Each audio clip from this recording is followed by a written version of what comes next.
Welcome to the reflections for Wednesday on Holy Week from St John's, Farsley.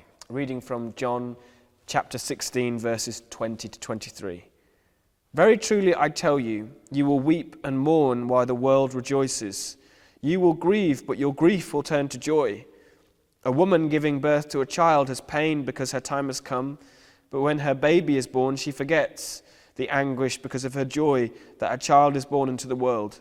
So with you, now is your time of grief, but I will see you again, and you will rejoice, and no one will take away your joy. In that day you will no longer ask me anything. Very truly I tell you, my Father will give you whatever you ask in my name. Half of John's Gospel is devoted to the Easter story. From John 13, these sermons of Jesus are spoken on the evening before what will become known as Good Friday. Jesus knows what is about to happen to him. The light and life of the world is about to be tortured and that light extinguished.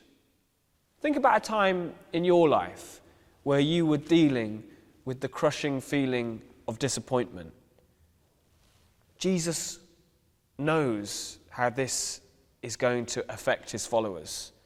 The crushing disappointment, how they thought things would turn out differently.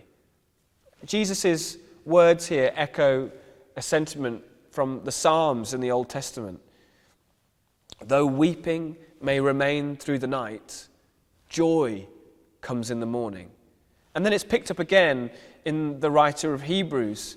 For the joy set before him, Jesus endured the cross, scorned its shame, and sat down at the right hand of the throne of God. And what is the joy that Jesus knows his disciples, his followers, will experience in the future? It wasn't just those disciples, it was me and you, followers of Jesus now. The joy we experience, and he experiences, is our salvation.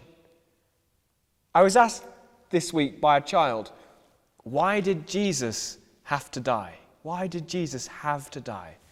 And it's a hard question, especially to explain to an 8-year-old. And it's a great question. If we're to believe the scriptures, the sinfulness of the world, my sin and your sin, meant that the devil had a claim on us. And Jesus broke that claim, that legal claim, by his death on a cross. So he had to die for 2 reasons. The first, because of our sin, and the second, because of his love. Tomorrow, as we get to Maundy Thursday, we'll see the wheels of history beginning to turn, and we know how the story ends. But ask yourself, how do you think Jesus is feeling as he stands at the edge of destiny? And ask yourself, how are you feeling? Do you have that sense that weeping may remain for a night, but joy has come in the morning? Do you know the joy of salvation in the Lord Jesus?